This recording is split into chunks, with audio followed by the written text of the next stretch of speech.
I want to say a great welcome to everybody who's here today for joining us. My name is Kat Corchado.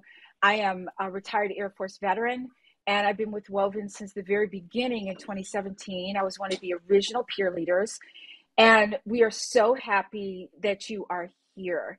So this is our Empower Her Showcase series, and is brought to you by, of course, our Women Veterans Network, where we invite every woman from every genre, from every era to be a part. Our guest today is Tracy Crow, who is the president of the MilSpeak Foundation. And before we go there and hear her brilliance in speaking to us, I would like to pass the torch to Miss Alyssa Vasquez. Thank you, Kat. All right, so for those of you that don't know me, my name is Alyssa Vasquez. I'm a proud Army veteran. I'm also a Woven National Trainer, a former Bridges Guide, and a retreat leader, and I'm the current marketing strategist for Woven, which basically means I get to celebrate all of you ladies in our newsletter and on our social media platforms. So with that, I just want to thank you all so much for attending tonight. We had an overwhelming response, which everybody on the call can agree. I believe we topped out at around or maybe just over 100 participants that RSVP'd, so thank you all. I have no doubt that you are truly going to enjoy yourself tonight, and you're definitely going to gain from this experience. So now let's get to the good stuff. Without further ado, I would like to introduce tonight's guest speaker. Marine Corps veteran Tracy Crow is a literary agent and the president and CEO of MilSpeak Foundation. MilSpeak is a nonprofit organization dedicated to supporting and publishing creative works of military veterans and family members through its imprints, MilSpeak Books, and Family of Light Books. She is also the author and editor of 6 books, to include the novella Cooper's Hawk, The Remembering, the popular history, It's My Country Too, Women's Military Stories from the American Revolution to Afghanistan, with co-author Jerry Bell, the award-winning memoir, Eyes Right, Confessions from a Woman Marine, and the breakthrough writing text, On Point, A Guide to Writing the Military Story. Tracy holds a bachelor's in creative writing from Eckerd College in St. Petersburg, Florida, and a master's of fine arts degree in creative writing from Queen's University of Charlotte in North Carolina. She is a retired assistant professor of journalism and creative writing, and now lives in, I'm jealous of this one, in central North Carolina on 10 storybook acres with her husband, Mark, a career lifer still in professional baseball, and their 4 cute dogs, Rocky, Hadley, Hope, and Fenway. So with that, I would like you all to clap with me to introduce Tracy. Hello, everybody. I love that applause. I love that. That's really cool. Hi, everybody. Let me start off by just saying this. First of all, thanks to the team at Woven. I really appreciate this invitation this evening and an opportunity to speak with so many women veterans. I mean, at one time, this is just a big thrill for me. So thank you all very much for this invitation, this opportunity.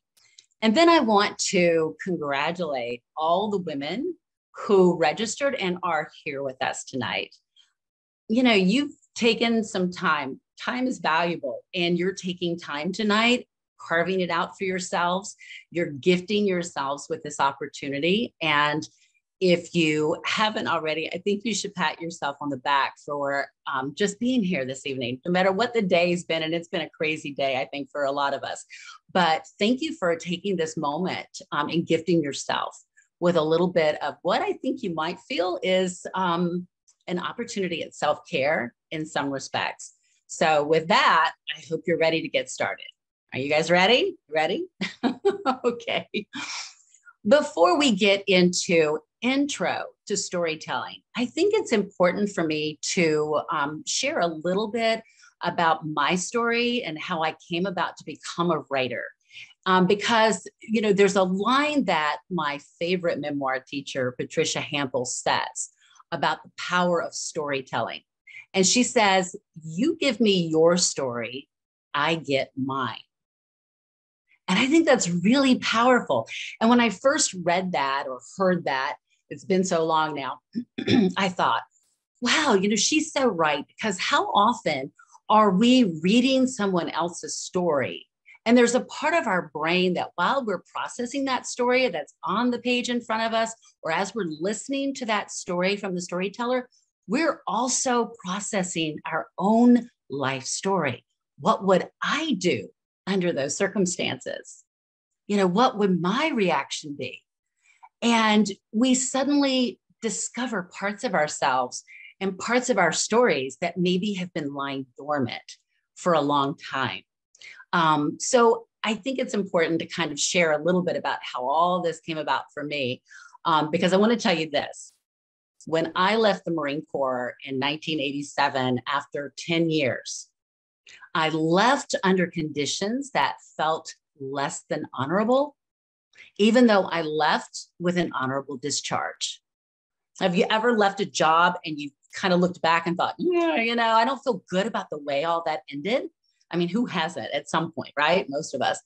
And, it was that way for me. But it went so far that I decided that I would never, ever, ever tell my story. I would never tell anybody that I had been a Marine. I would never tell anybody the circumstances of why I left after 10 years with really an incredible career and all sorts of awards and medals and all sorts of things back in 1987. I would never, ever, ever tell this story. So when I would go to interview in the civilian world, the only time it came up that I had ever been a Marine was during a job interview, when, of course, they see this, time in your history, your job history. And they would say, oh, so you were a Marine. And actually back in 1987 until probably 1995, that kind of information on a job application really worked against us, especially if you were a woman. And in fact, there was one job I really, really wanted. And the man who was, the hiring, advisor, manager at the time, he said, and I know this sounds so hokey now looking back, these were his words: I would really like to have you on the team, but our secretaries will not have you with this company. They're afraid you're going to have them running around the building during lunchtime or doing push-ups. And I thought, what kind of stereotype are you people living with? So this was kind of what it was like. And was my experience. And so I ended up going into a straight commission sales job because I couldn't get hired any other way because of the stereotypes that were following us around. And I was a single mom at the time. And this was, very frightening for a while. So, but whenever they would ask me about the Marine Corps experience and why did you get out, I would kind of tell a white lie. And it was just, oh, it was time to leave. Every Marine, when she reaches 10 years, she has to make a decision whether she's going to stay or go, all these, kind of pad reasons that I would make, anything to avoid telling the truth about why I had left. So fast forward a number of years later, and I had a chance to go back to college. And I was 42 at the time, and I'd never been able to finish my college experience because, back then in the 80s, you didn't have all of this online educational opportunity that you got to take with you as you moved from duty station to duty station. So when you left in the middle of a course that you were taking at night, you failed course, you were out, you were gone, you had to pay the money back. So, that was what it was like back then. And so I never had a chance to finish. And I had about maybe 2 years worth that I'd been able to get, mostly while I was stationed in one place out at Camp Pendleton. So here I had this opportunity at 42 to go back to college. And I decided to go back for a degree in creative writing. My daughter at the time was a sophomore, and she was at a university in South Carolina. So we were both sophomores at the same time. Really kind of funny. And to get a degree in creative writing at Eckerd College, you had to study in all three genres: fiction, poetry, and nonfiction, memoir. So I had to sign up for that obligatory memoir class. So you're required to bring a piece of writing to class, and everyone talks about it. You're not allowed to say a word as everyone is discussing your work and what they admire about it and what they feel like could be better and stronger for the next version. I had been wrestling with the way my relationship had ended with my grandmother, who had come to live with me down in Florida. And as she was slipping away from us, the anger was thrown at me. And there were often times that the hospice workers would pull me aside and say, look, we just want you to understand, this is the way it always happens. They always lash out at the ones they know will never stop loving them, the ones that will always be there for them.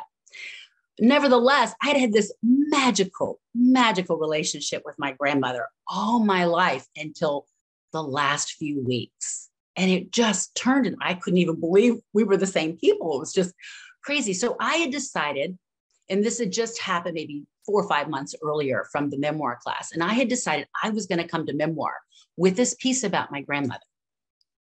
They went around the room, they talked about what they admired and what they didn't, and the piece just wasn't there. It just wasn't there.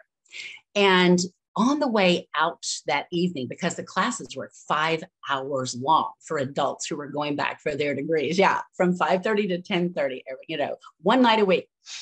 And on the way out with our fantastic professor, Helen Wallace, who was just like poetry personified. I mean, just beauty and grace and intelligence. I mean, she was everything.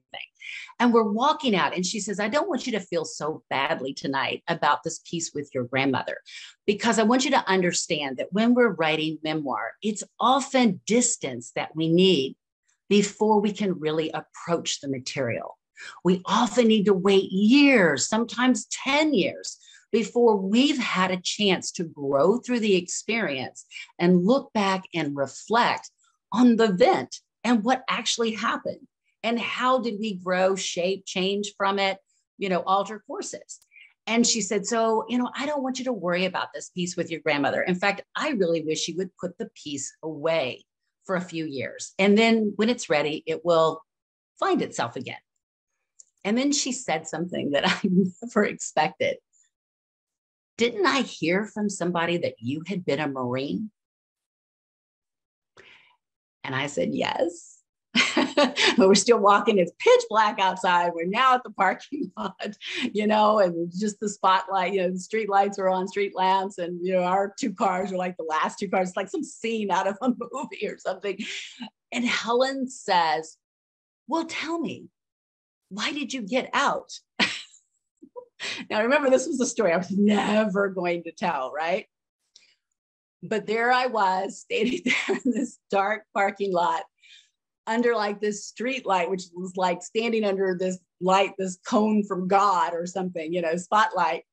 And nobody lies to Helen Wallace. Okay. I mean, nobody lies to Helen Wallace. That would be like lying to Mother Mary or something. I mean, you just don't do that to Helen Wallace.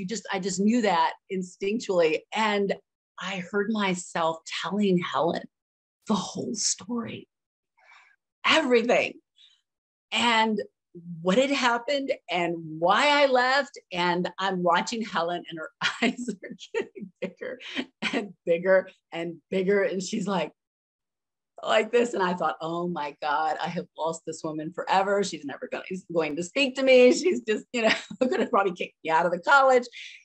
And I said, so you see why I can never write about this experience and that story. And sweet, mild Helen Wallace grabbed my arm. You will write this story. You will tell this story in my class next week. Do you hear me? You will write this story. I was like, no. Helen, I can't tell the story. Yes, you will. You will tell this story. Oh my God. So it was kind of like taken in order.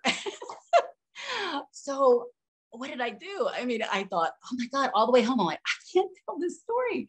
But Helen's basically given me an order. And I thought, what can I do? And I started mining my entire 10 years experience in the Marine Corps with a method that I'm going to share with all of you this evening, because it really worked for me and it's really worked for all of my former college students. And I started thinking, what were all of the experiences that I had in the Marine Corps and which ones could I write about? I couldn't write that story, but what other experiences could I write? And so I used this timeline method to kind of map and find, okay, there was this that happened, and there was this that happened, and then there was this that happened. And I chose what I thought was the funniest one. the one that was very self-deprecating. And I thought, okay, I'll kind of tell the story, but I won't tell that story. And I took it back to class the next week, and everybody was, so receptive. They were really, really complimentary. But I want to tell you a little bit about what was in the story. So the story was about, now picture this is like 1980. The story was about me, young sergeant, who has been asked to choose. I was in public affairs at the time, so I was a combat correspondent. And I was asked to choose at the time what unit on the base I wanted to cover for the newspaper. Well, being the cocky Marine I was, I decided I was going to choose the Marine Corps' most elite regiment, the Fighting 5th Marine Regiment. And this was at Camp Pendleton. And it was, the regimental commander at the time was Colonel John I. Hopkins, Silver Star medal from Vietnam, Silver Star. They say anybody with a Silver Star has already died at least once. It's just like right underneath the Medal of Honor. And I thought, I'm going to cover the 5th Marines. And my E9 Master Gunnery Sergeant, when I told him, he just couldn't stop laughing for a few minutes. And he said, are you insane? Do you have any idea who Colonel Hopkins is? Do you really think Colonel Hopkins is going to allow a woman to go cover the 5th Marines? They're going out into the desert at 29 Palms for 2 weeks and another, month or so. And you think he's going to take you? And I said, well, it's worth a shot. All he can say is no. So he said, okay, I tell you what, you go make the phone call and we'll see how far you get. So, went back to my office and I made the phone call and I got through to the sergeant major. And I told the sergeant major who I was. And he said, oh, this is a great idea. Come on over right now. Right now? Right now. Okay, sir.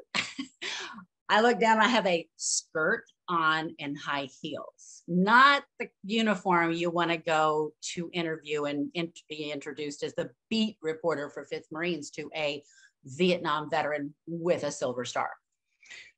But I had no choice. So I go over there and my heels are click, click, click, click, clicking down the hallway, right? And everybody's looking over, their petitions like, who in the world, what woman is in here? Remember, it's 1980. And I walk in and there he's standing backlit. He's got a door on the other end of his office and he's kind of backlit. All I can see is like this big hulking figure of a man. And the sergeant major comes in and it's kind of like Popeye, really. Very stereotypical sergeant major. And he goes, hey, Colonel, we've got a woman Marine here who says she wants to, cover the Fighting 5th for the Scout newspaper. And the colonel walks in and he said, a woman? He said, are you telling me this is the best Marine Corps Public Affairs can send me? Is a woman? I'm at the position of attention, by the way. And he said, let me ask you something, Sergeant. Have you ever fired a rifle? 1980. No, sir. I'd never held one. No, we didn't do that back then unless you were in military police, okay? And he said, so let me get this straight, Sergeant Major. I'm expected to take a woman who has never even fired a weapon into the desert to cover the combined CAX exercise in a few weeks.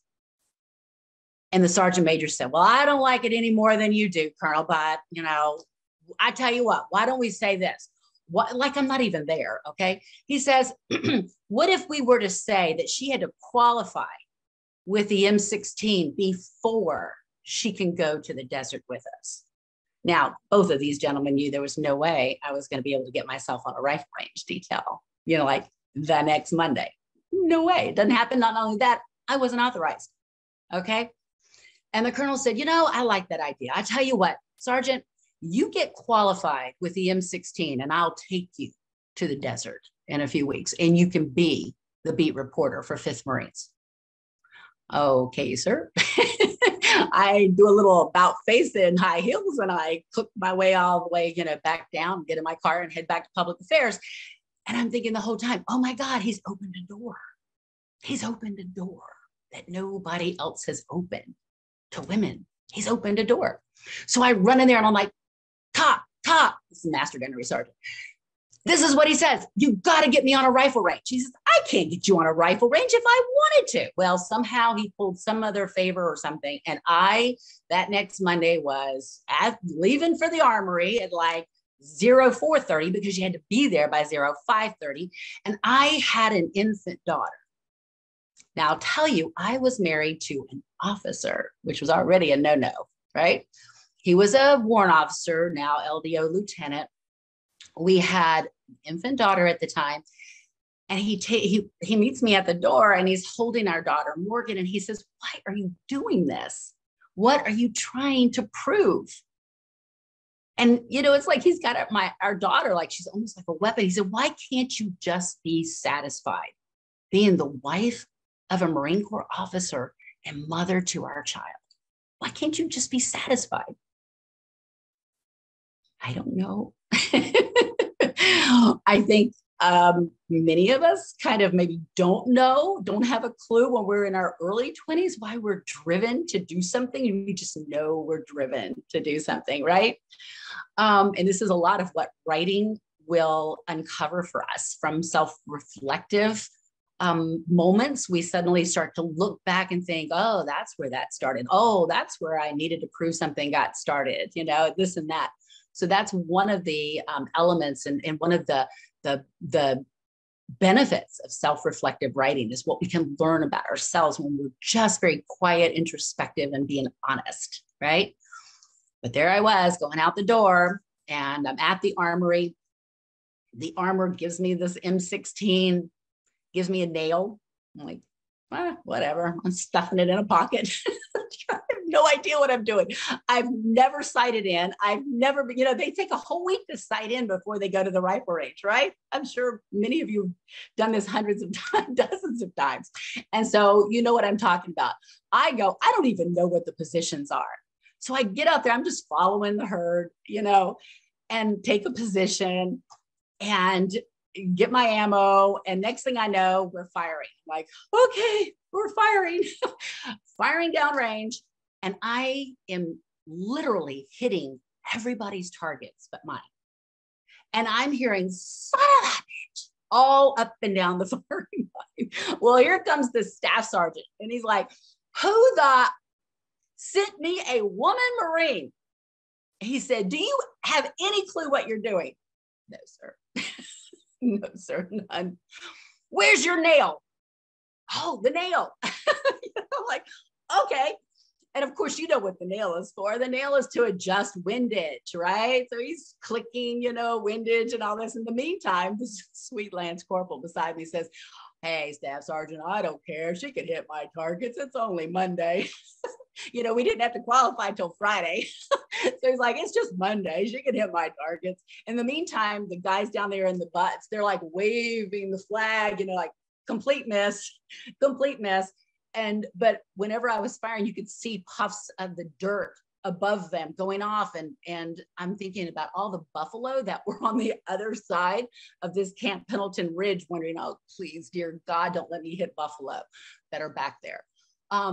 But this was my experience on day one. And of course, then we go to different positions and I'm getting a little bit better by the end of the day. Friday, I qualify expert. Not quite sure how. No, I really was getting better every day. And I thought, man, I'm really not too bad at this. In fact, at one point, the staff sergeant said, have you thought about going out for the Marine Corps rifle team? The competitive team. And I thought, no, I'm in public affairs, this is 1980. Somebody just said, what year was this? 1980, long time ago. So this is the story. And so guess what I do the next Monday? I go back with my little expert badge on, my camouflage uniform with my spit shine combat boots, go into 5th Marines. And the colonel sees the badge and he says, well, I'll be damned. I guess we got us a woman reporter. Okay.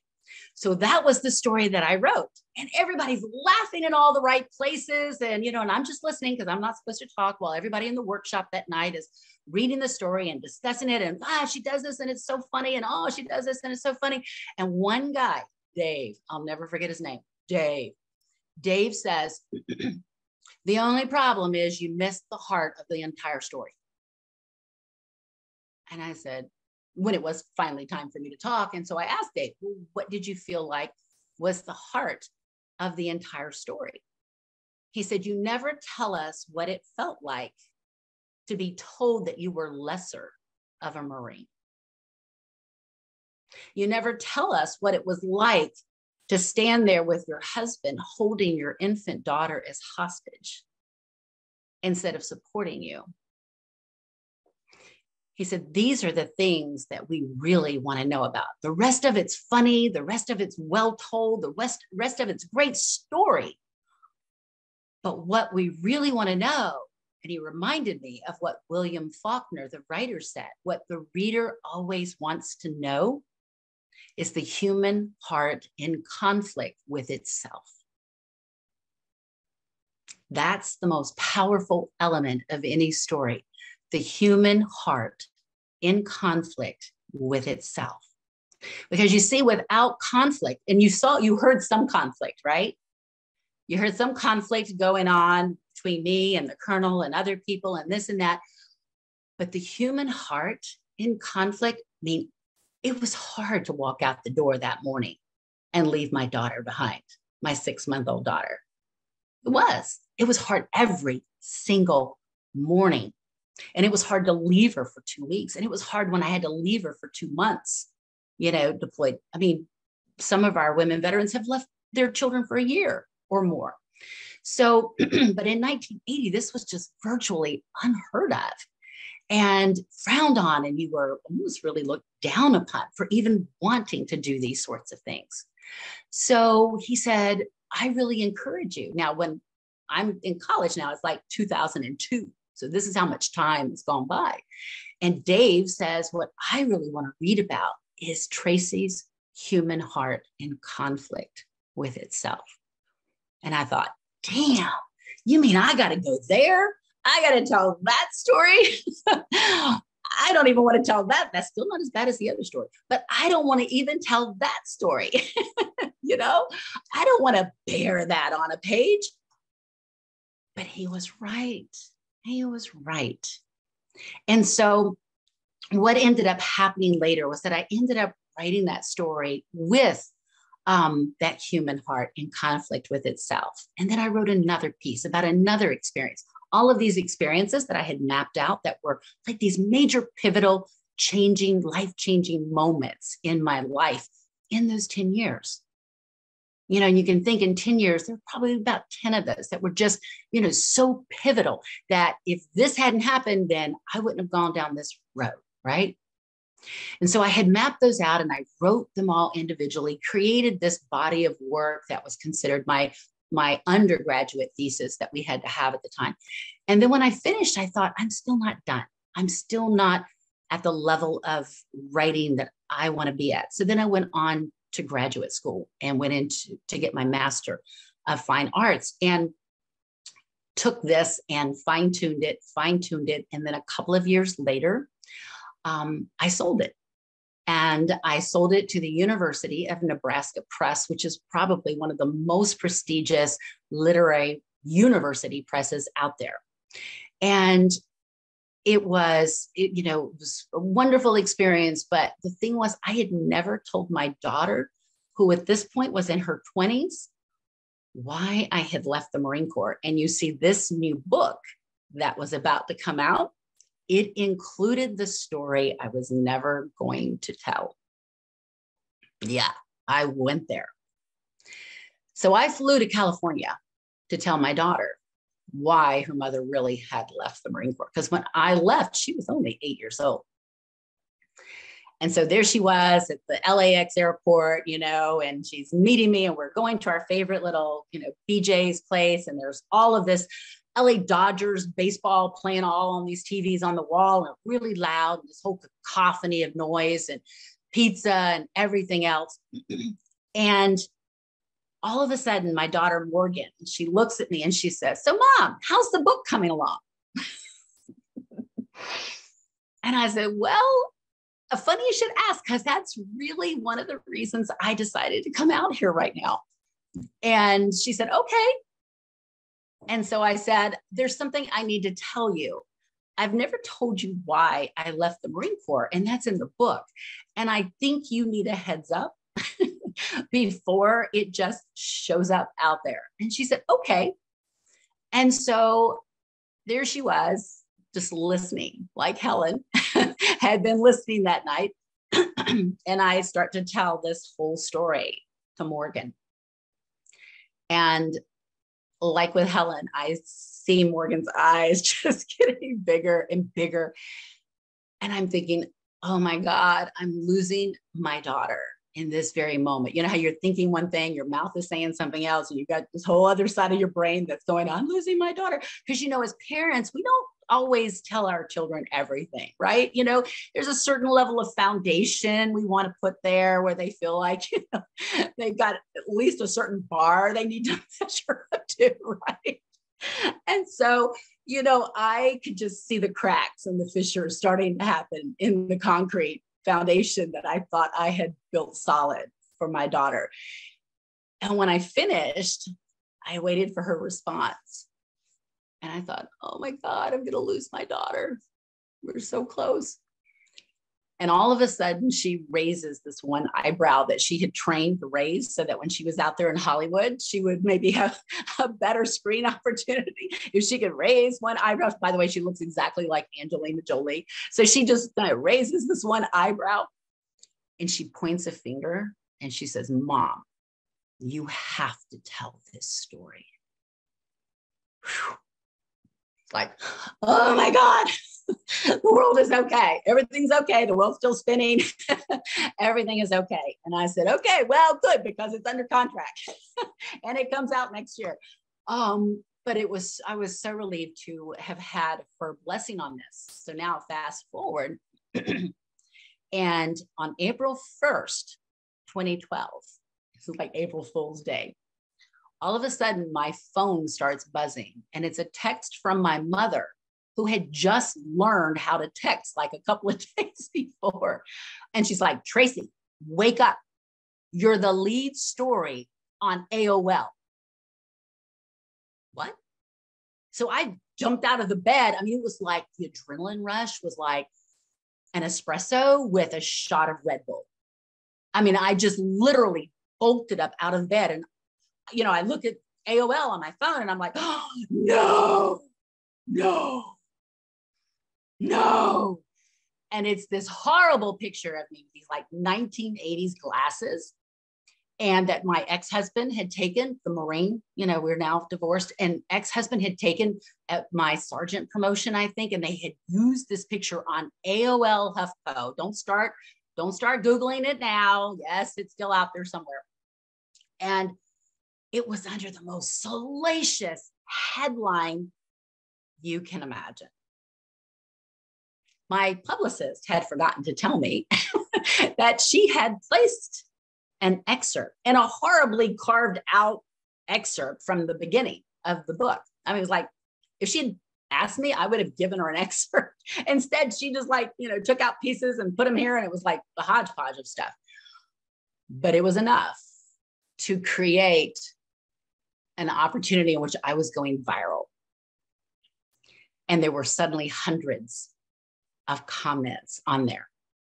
And I quickly texted my daughter, who was 3 hours behind me. And so it was like 4 a.m. her time. And I said, "Honey, just a heads up, your mom is the lead story on AOL today." I get an immediate response back. "I know. I've already heard from Dad." Her dad didn't even know I had written this book, because he and I had promised each other we were never going to tell this story. So, but I changed his name, of course. I made him look good. I didn't use writing as an opportunity to hurt him at all, because there really were a lot of good things. And and he deserved that. And so I said, okay, great. And then I'm going to work that day at the college, and it's the all-nighter newspaper night where we're putting the newspaper to bed. I'm the college journalism newspaper advisor too. And all my students are saying, Tracy, whatever you do, don't read the comments. Don't read the comments. And I'm thinking, oh, great. So the college president is reading my book right now. And then he's going to see me on AOL HuffPo, and he's going to fire me before the day is over with. And then the Daily Mail starts calling. Now, it's not a good thing when the Daily Mail starts calling. The only good thing about it was they used a better photograph of me than AOL HuffPo. And the headline was just as salacious, but whatever. So the next morning at 5:30, when we finished the newspaper and we're all going our separate ways, my college students and I, and the last thing they called out was, Tracy, whatever you do, don't read the comments. I was so jacked up on Monster energy drinks, trying to stay awake with the kids all night. I went back and I read every single comment, every single slut shaming comment, hundreds and hundreds and hundreds and hundreds of them.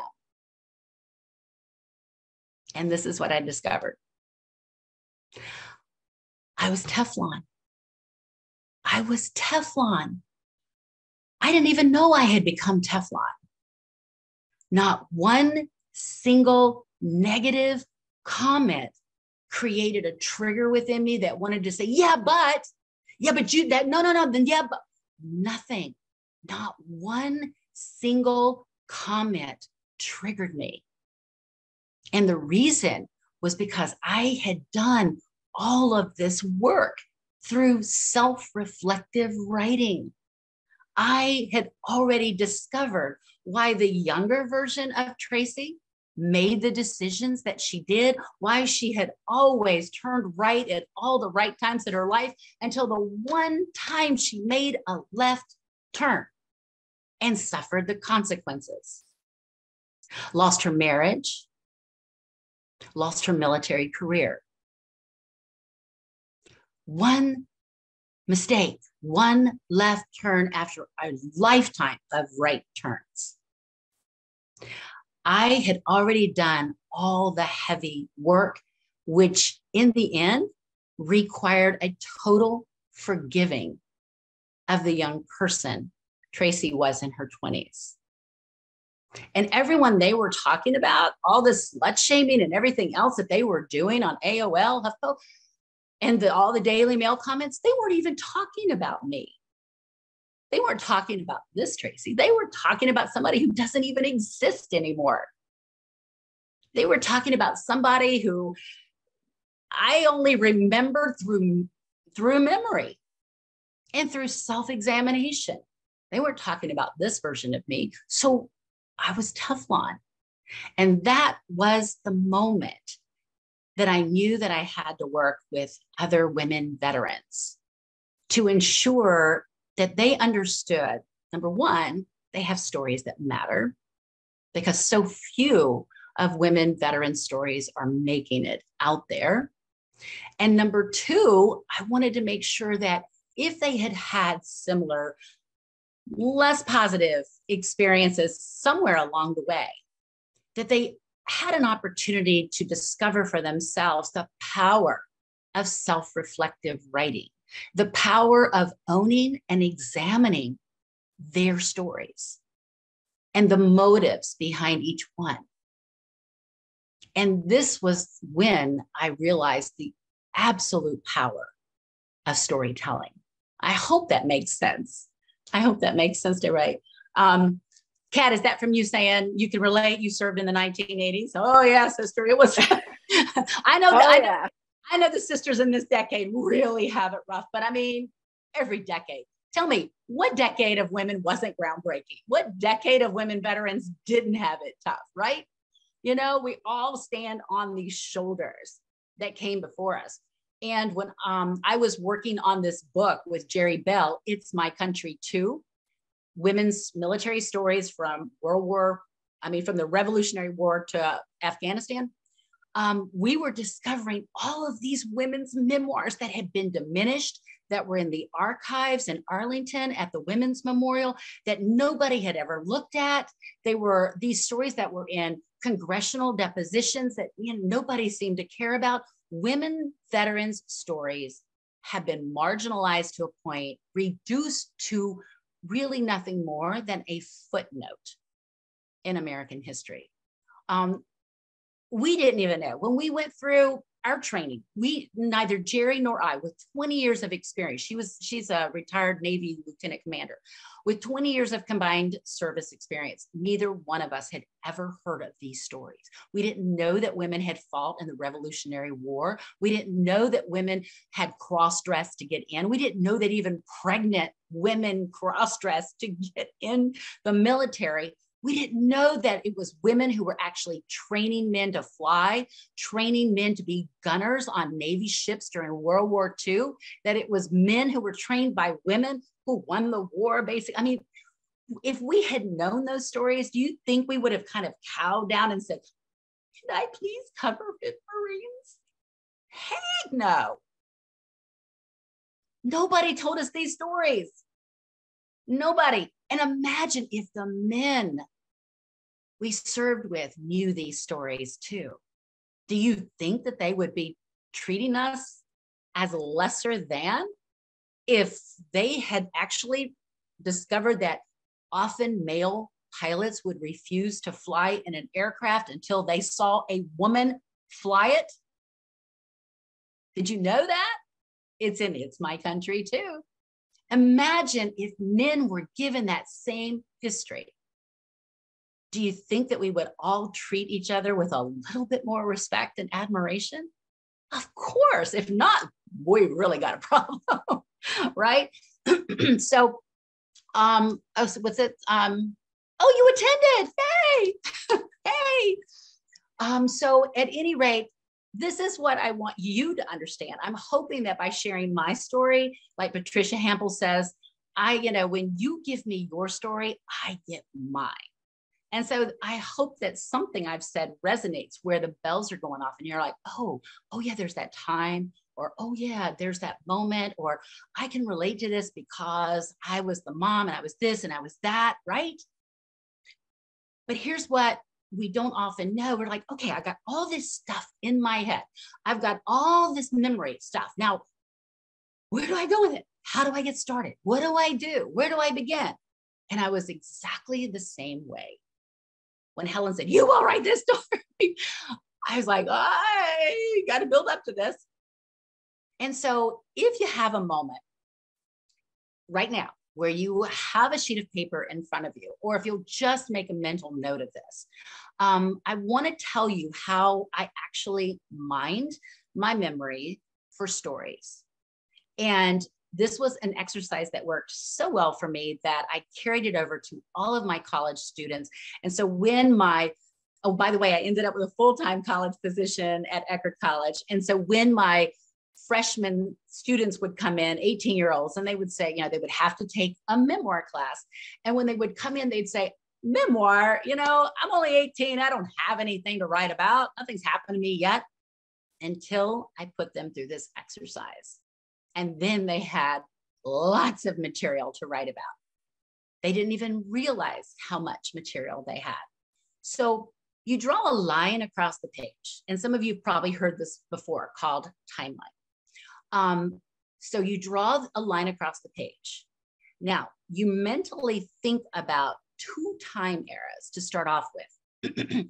One, think about your childhood. And this is the one I would do with my college freshmen. And I would say, think about from your first memory, usually around 4 or 5, all the way up until high school graduation around 18. And then kind of tick off with these little lines, hash marks, like this happened in this year, this happened in that year. Okay, there was this year. What you're looking for, you're looking for pivotal, life-changing moments so that when you think back on childhood, there are probably 5 to 10 moments we can each recall that are like, wow. Now, some are happy. Sadly, most are not. And the reason for that is because the negativity is what gets so buried into the dendrites of our brain and gets into those grooves. But on the good side of that is that there is no story worth telling if it doesn't involve conflict. So if you think about this, every story that you read has at least one of 4 levels of conflict. And I'll share with you what those are. Right now, I feel like I'm sucking up all the oxygen in the world. Is everybody okay out there? Give me a thumbs up or something that, okay. So you've got one timeline that's going on. And my relationship with my daughter has never waned 1 second. It's always been amazing. I don't know how to explain it, except that I was just gifted with an angel to raise. I really can't call myself a mom because she was way too easy. We never had the teenage issues and nothing. She says she was just terrified because I was a former Marine, but I don't believe that. She was amazing. And we still to this day have an incredibly close relationship. And she loved my book. She cried all the way through it. She goes, well, this answers a whole lot for me. So she loved the book. So one time era that I want you to think about is childhood from 4 to 18. And then the next timeline, if it's your military stories that you're really interested in sharing. And this doesn't matter whether it's you want to leave a legacy for your family, for your children. Probably your grandchildren will appreciate it more than your children. But grandchildren are just like that, right? Like, grandma, tell me about your military experience, right? Children are like, yeah, mom was a Marine, sort of thing. But whether you want to write these stories out to leave a legacy for your family, your children or grandchildren, or whether you really would like to publish something, or like I said, whether you just want to examine your own life through this self-reflective exercise. So childhood is important, 4 to 18. I'll tell you why in a minute. The next timeline are your years in the military. If those are really what you would like to write about, maybe it's another time frame. Memoir is not a full autobiography, which starts from birth to the current moment. Memoir is a slice of life.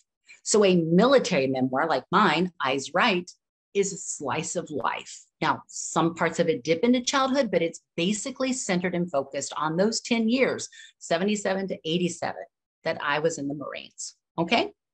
So now let's say you've got all these pivotal moments that are checked off. You've got your military timeline. You've got, okay, I served here. This happened to me, this promotion came or didn't come, or this happened. And by the way, in childhood, what amazes my freshman students is that they discover that how pivotal the loss of a best friend was in childhood, or how pivotal the loss of a grandparent was in their first experience with death. They discover how pivotal losing a family pet was. One of my college students wrote about not making the football team one year when he had always made first string, So these are pivotal moments because they suddenly cause us to kind of like stop and take stock and like, where are we going from here? And then where are these feelings coming from? How am I feeling? Okay, remember I mentioned conflict. Here you go. There are 4 levels of conflict, none of which are more important than the other, but here they are. And I'll just give you this particular order. One level is person versus self.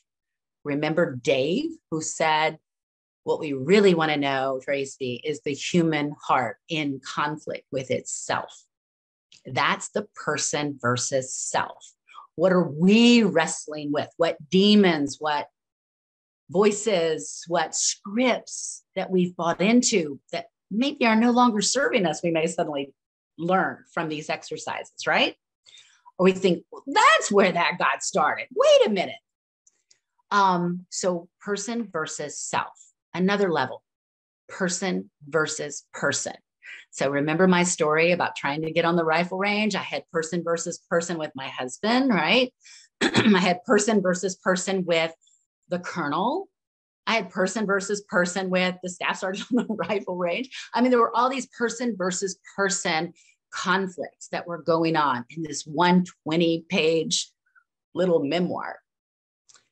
Third type of conflict is called person versus nature. We don't mean human nature, we mean Mother Nature, or all things related to nature. Sorry, getting dry. So think about, maybe you've experienced a fire in your childhood. That would be person versus nature. A hurricane, a tornado, the desert. So in my memoir, I'm out there and I'm the only woman with like 1,000 or 1,200 men.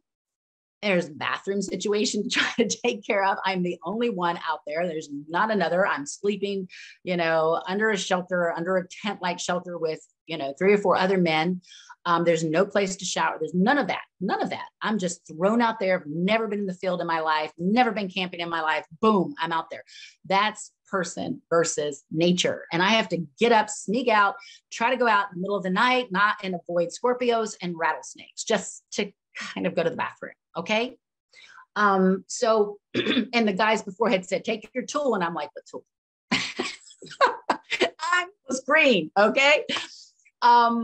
So that's person versus nature. So think about, like, it could be whitewater rafting, could be anything to do with some form of the elements of nature. The last one, and the one we all seem to kind of have filter into our stories in one way or another, is person versus society and ideas. So with this one, I like to give the example about the era in the military of the don't ask, don't tell. And this was in the stories written by these women are, think about their person versus society and ideas. These were the women who were trying to be very quiet, that had to live very repressed lives, that had to, very secretive at any point.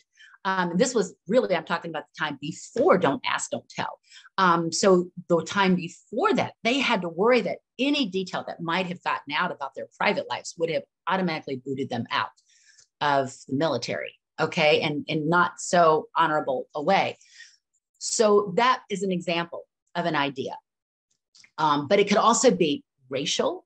It could be religious, ethnic, any of those things that society has ideas about that maybe we don't conform to, wish we could conform to. It could be that way too, or whatever. But it's about person versus, society and ideas. And when you're writing, the more of these elements that you can have in there. And as you go through, what I always tell people when I actually do this in a classroom situation and we have time to actually do it and people map them out, and then I'll say, pick one and see how many levels of conflict were going on in that one moment, one pivotal time in your life. How many levels of conflict? Everybody's got at least one, because it wouldn't have been a pivotal moment if there hadn't been at least one, right? But many of them have 2 to 4. And I'm like, girl, you got a bestseller going on. So keep writing. And when I look back at my memoir, there are all 4 elements in there in all different ways. I mean, I was against misogyny, the sexual harassment, you name it. And so, the stereotypes. So those moments in which I'm telling those stories, it's person versus society and ideas. Sometimes they're all kind of meld together where I'm getting it from everybody within 20 pages. It's all 4 levels of conflict. But without some level of conflict, you're willing to explore, reveal, and share. There's really not that story, because think about every story you've read since you were a child or heard, from parents or anyone, always had a level of conflict. All the fairy tales, everything, all storytelling has conflict. And I know we're in this time where we think, no drama, I don't want any drama. That's fine. But when it comes to telling a story, readers need conflict to keep turning the page. Okay, does that make sense? I hope so. So this is one thing that when you come back, the next time, you might want to have written about one of those pivotal moments. And you might discover, and you probably will, that something that happened in your military service pivotal moment could be traced all the way back to one of those childhood pivotal moments in which you were changed, and which from then on made you suddenly see the world in a way in which you made decisions based on, that event for what happened in a pivotal moment in your military life. Does that make sense? Scary, but it's true. I suddenly realized why I had made that left turn. And I went all the way back to childhood, all the way back. And I thought, damn. But it was helpful because I had spent like 20 some years going, why did I do that? Why did I do that? And suddenly I knew why. And it was like, oh, girl, forgive yourself for crying out loud. You were a baby when that happened. Come on. Okay, now you know why you made that left turn after all these right turns. So just let it go. Okay, here's another fun writing prompt that I'm going to share with you that you might want to. You can use one of those pivotal moments and use these parameters, or you can just have fun fiction-wise. And by the way, if you're writing a novel with all these fictional characters, you've got to know what their timelines are. You have to know what their pivotal moments are, or your characters are going to fall flat. They're not going to have any depth. They're not going to have any history. They're not going to have this richness of storytelling. So you've got to create what are their timelines. So this works whether it's fiction or nonfiction. All right, so here's the fun prompt that you might bring back with you when you come back to maybe read something for an open mic. And here it goes like this. Create a 300-word piece, 300 words. It's all just barely over one page when it's double spaced. That's either fiction or nonfiction, but it's got to incorporate all of the following. Remembering that when you reveal these, there needs to be some sort of conflict in there. So here they are. You have to include the name of a beach somewhere in the world. Okay? You have to include the name of an era in history.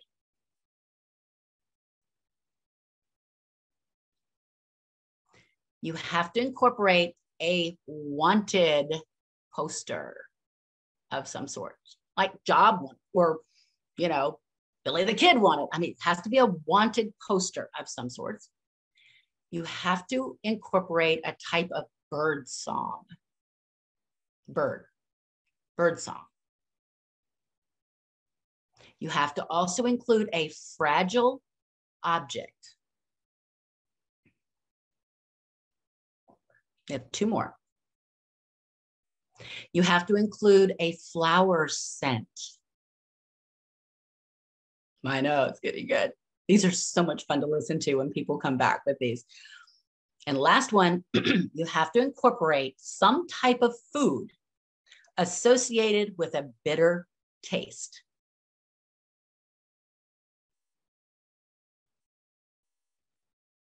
And the purpose of this fun writing prompt is that writing that covers all the senses is so interesting to us, because then we can smell it, smell the olfactory sense is like our strongest one. We can hear it.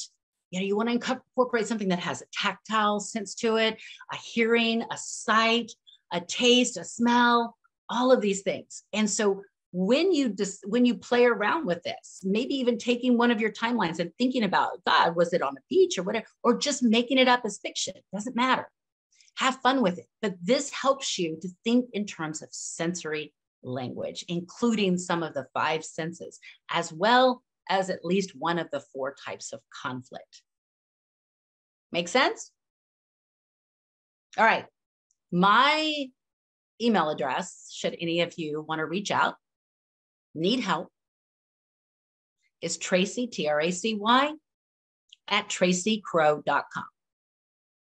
Please be sure you put something in the subject line like, hey, woven event, or something. Thank you, Stephanie. Something so that, because, I get so many emails, I want to be sure I, just single in and focus in on yours. And I don't think that it's something spam or whatever. Okay. So just please put woven or something up there to trigger my memory. All right. And we're at 8 o'clock and I'm supposed to shut up. And I hope this has been helpful. And I really, really, really hope that you will take a moment, even just for yourselves, to mine out your own life pivotal moments and know what they are and why they're pivotal. Why? Okay. All right. Any questions? I'll stop talking now. I promise. Wow, Tracy, that was amazing. It made me even think that maybe I have a story to tell somewhere, because when you think of it like that, my question to you is it easier to write fiction or nonfiction? It can be either. It depends, because a lot of times we're not ready to tell those stories yet. And if I had been in a fiction class when Helen told me that, I would have made everything fiction, because then it would have been easier. I could have hidden behind some of that and the label that it can't be true. We often write what we know for the most part. So there's always some element of that, of us in those fictional stories, but still we get to hide under the label of fiction. And so it really is something, a lot of times super, super traumatic events, we often feel more comfortable telling those first as fiction or even writing them down as fiction. And there's a lot of healing that comes in and becomes involved when we, as the writer, get to change the ending. We get to rewrite the history of that trauma in a way that we want to for our character. So there's, it really varies. It just really varies. I've written both. Other questions? All right. So you have another question. It is, what led you to become a journalist in the Marines? Well, in the Marine Corps' wisdom, I was told that I was going to be in dispersing by my recruiter. And I thought that meant, oh, great. When I leave in 4 years, I'll maybe go work in a bank somewhere, because they had told me that it was to do with the money part of the Marine Corps, the dispersing money part of it. I thought, oh, great, opportunity. No, I ended up as a 3051 supply warehousing clerk. And they had so many of us that in their crazy wisdom, they said, whoever of you 79 graduates #1 in this warehousing class, you get to leave the supply field and pick something else. Well, I absolutely stink when it comes to math, but let me tell you, I stayed up every night trying to figure out how to compute cubic feet for stacking and everything else. So, I graduated #1. And there were only like 3 or 4 of us women. And I graduated #1. And I marched myself down to the career planner office. I'm going through his catalog and I'm going, oh, there's writing, there's journalism. I was pretty good in English. I go down to take the test for public affairs and I failed it miserably, because there's a big difference between writing in English class and writing journalistically. But they felt so sorry for me that they got a waiver, and it's all in my memoir. It's really kind of funny. I was not supposed to be a journalist. I was supposed to be a broadcaster, because I supposedly had this voice or something for radio. I'm sure that's gone now at my age, but headquarters Marine Corps screwed up and they sent the paperwork back down, approved as a journalist and not as a broadcaster. And the E9 in the office was livid, threw all the papers up in the air and said, I will never train you to be a writer. I thought, well, we'll see about that. So here I am, 6 books later. Okay. Well, for what it's worth, you definitely have the voice thing, because I know I'm one of many. I've already seen it in the chat. We could have listened to you talk all night long. So you're gifted. Thank you. Oh, somebody knows Jeff Hess. Oh, I love Jeff Hess. Jeff Hess. Yeah. One quick question. If you could talk a little bit about the workshops and things that you offer for veterans, we've got some questions about that. Okay.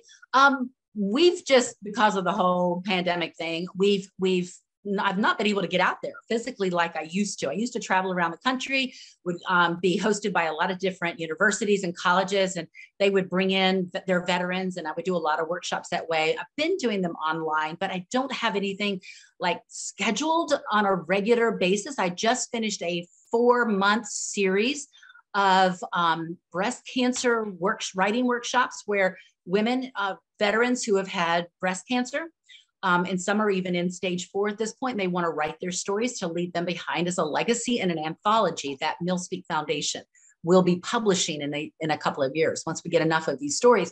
So I just came off a series of finishing those. But if you want to be part of a workshop, please email me, let me know. And when I have like 10 women, 8 to 10 women who are ready and interested, we'll find a time, probably an evening or something that works for everyone in that group. And we'll start a Zoom writing workshop. I hope that helps. Absolutely. I'm going to go ahead and put your website in there. And then we'll try, if there's any more links we can drop for you ladies, we'll try to do that before we close out today. So, all right, we got any more questions for Miss Tracy?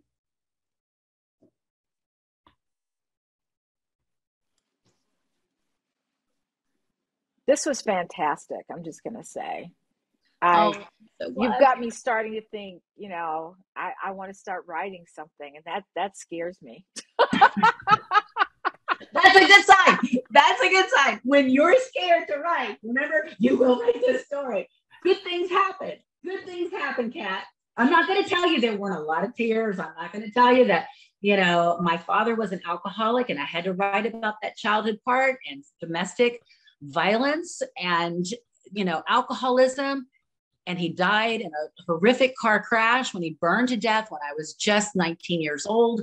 And so, you know, there were a lot of tears to that, but I really needed to go back in and uncover a lot of those feelings so that I could not only forgive him, but forgive me.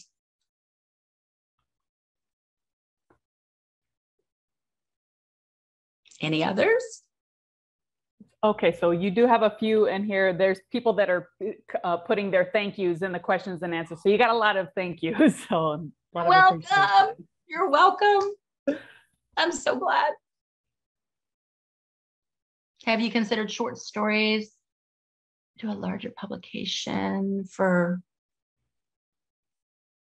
if you're talking about MilSpeak, I would love to publish a collection of short stories. I have just published one written by one of my grad school friends, Kevin Jones, also a Marine veteran.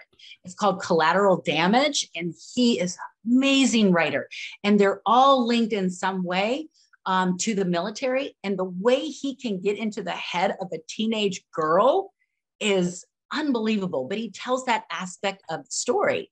And so I would love to publish collections of short stories. So if there are any of you who would like to try writing short stories, I would love to see those and would love to take a look at possibly publishing them for you. I mean, look at it this way. Now you have a contact to a literary agent and a publisher, right? All right. I don't know if you saw the next question. Did you ever want to stop writing, or is it your passion? Oh, okay. I do not write right now. After 6 books, I suddenly found myself shifting where I was doing more teaching, and I felt it was more of my calling at this point in life to help other people publish, write, and publish their stories. I feel like people have helped me along the way, and now it's my opportunity. So I work about 60, 70 hours a week, which doesn't leave me a whole lot of time to do some personal writing, but I'm constantly editing, teaching, and publishing the works of others. And that's where I feel like my passion is right now. But there is a book that's bubbling up in me, and will probably be ready to come out on the page in about another year or so. Yes, painful memories. Yes, there can be. But one of the beauties of that is once you look at it and you understand it from all perspectives, that's where the healing begins. That's where the healing is allowed to come in. So it may break your heart, may shatter it into a million pieces. And the more it shatters, the more light that suddenly comes in to help heal you. love that. All right, we don't want to go over on time, but we got a couple more, and then we're going to talk to you ladies about a submission link that we're going to drop here. But this next one is from Tiffany. She said, I admire your courage to face the past. It sounds like taking your power back through your writing. I've begun to write some poems recently, and what advice do you have for new writers who want to start and possibly publish? Is that start and publish in poetry? Tiffany, if you want to comment in the main chat and let us know if that's poetry specific or. I will say this, for anyone who wants to continue, find a writing workshop. Find a writing workshop with people who have written and published. In every state, there are writing organizations, like in North Carolina, where I am, we have the North Carolina Writers Network. The more you can expose yourself to great writing, the more you actually speed up and accelerate your course of learning. I took a workshop one time, actually I was helping him co-teach it with Dennis Lehane, author of Mystic River, Shutter Island, major best-selling. We both went to Eckerd College, just 20 years apart. And he's young enough to be my son. At any rate, we were kind of co-teaching. And he said, when you go through workshops, they take years off of the learning curve. And so you actually learn as much, if not more, by reading someone else's work and explaining what's working and not working in that piece for your fellow writer, as you will from them telling you what's working or not working in your own poem. So I would find these, and there are lots of women veterans workshops around. There are, and maybe I can come up with a list and share those with your Woven team here, because they're all over regional areas, really, really good people that are specifically working with women veterans. And so, but with poetry, you want to expose yourself to writing workshops where poets are published. I always really recommend that everybody try to get into workshops that are guided by somebody who has taught before on an academic level, because a lot of times your spirits can actually be broken in a writing workshop if people don't know how writing workshops are supposed to be conducted. And so there's a whole level of rules and guidelines for how we treat one another and how we respect the text, and how we never include, like, the writer should have done this or that. There's a whole way of speaking and doing in a writing workshop when it's done professionally that leaves you feeling uplifted and not demoralized. And so, if you want to reach out and say, hey, there's this group, what do you think? Do you know anything about them? This is who's leading it. I'll do some work, do some research. I'll tell you the truth. Thank you so much. All these incredible nuggets of knowledge. Like I said, we're going to try to wrap it up unless something pops through. We do have one more question. Were there repercussions when you wrote your original story from the Marine Corps? Oh, that's fun. So my ex-husband called me that day. He said, Tracy, I thought this was a story we were never going to tell. I said, I know, but I learned in the process of the last 4 years putting all this together that I had a story that would really resonate with women and help a lot of women heal. And so there were no horrible repercussions. The only thing that came from it were good things. I had women from stationed all over the world who were saying, thank you for telling my story. And I'm thinking, your story? Oh my God, this is like 2012. I'm telling the story from the 1980s. But so it was horrifying in a sense that I was still telling their story. That was sad, but it gave them a voice. It gave them validation.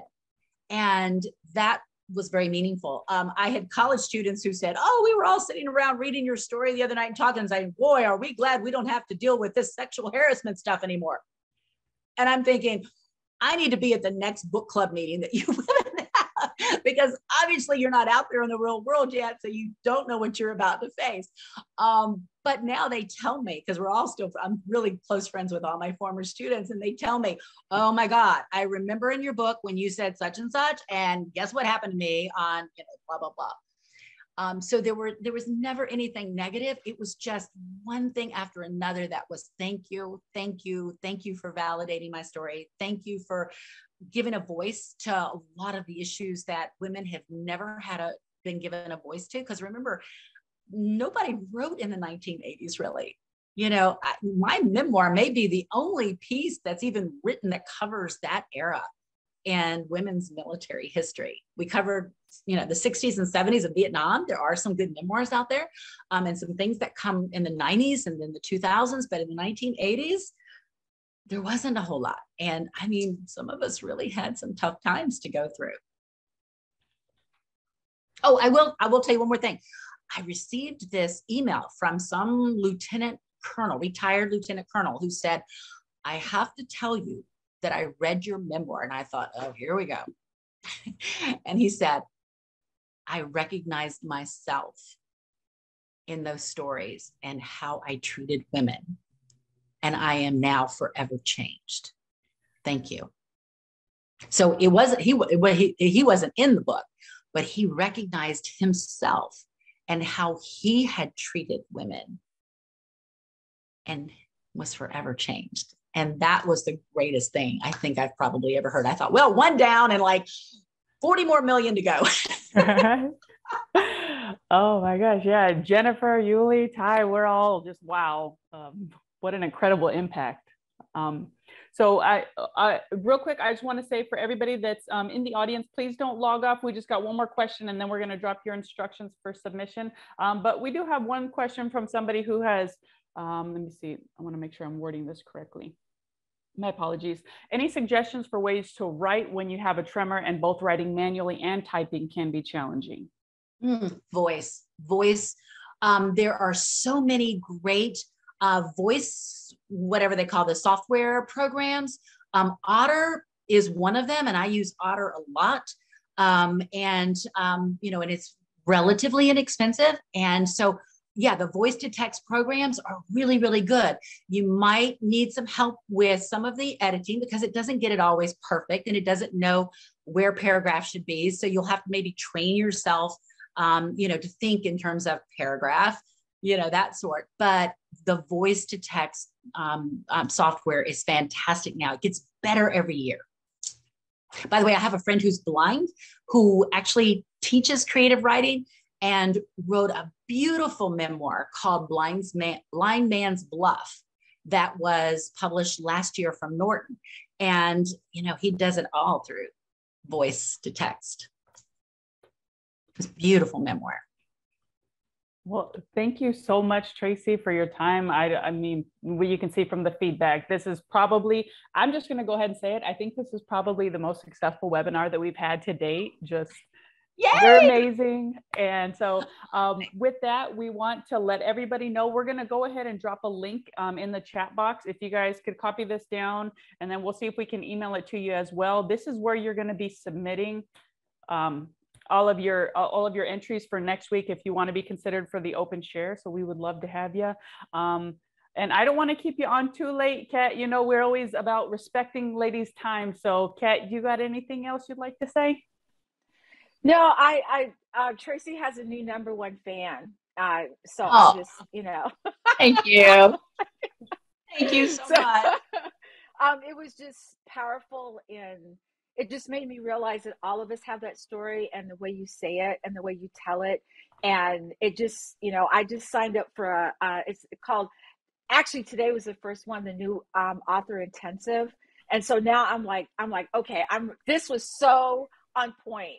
So because the timing was perfect. So I can't wait to do something. So and you said the name, you also said the title of my book, On Point, which for a lot of you is another great place to start too. It will guide you step by step on how to write your stories, and it will repeat a lot of the things that I've shared tonight. That will help too.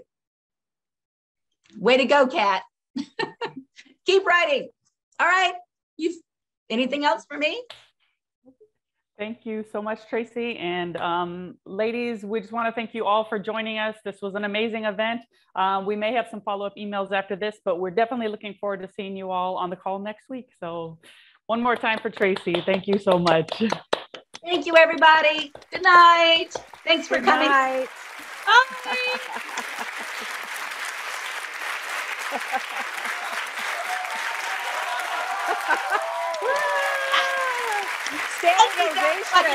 Every time I walk in my office, I need to hit the applause.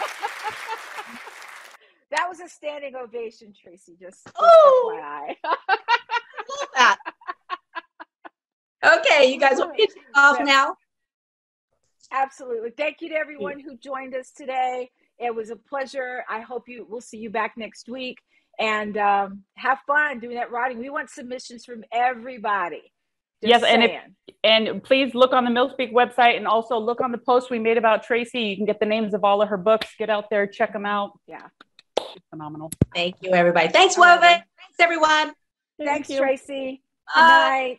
Good night. Good night. Bye.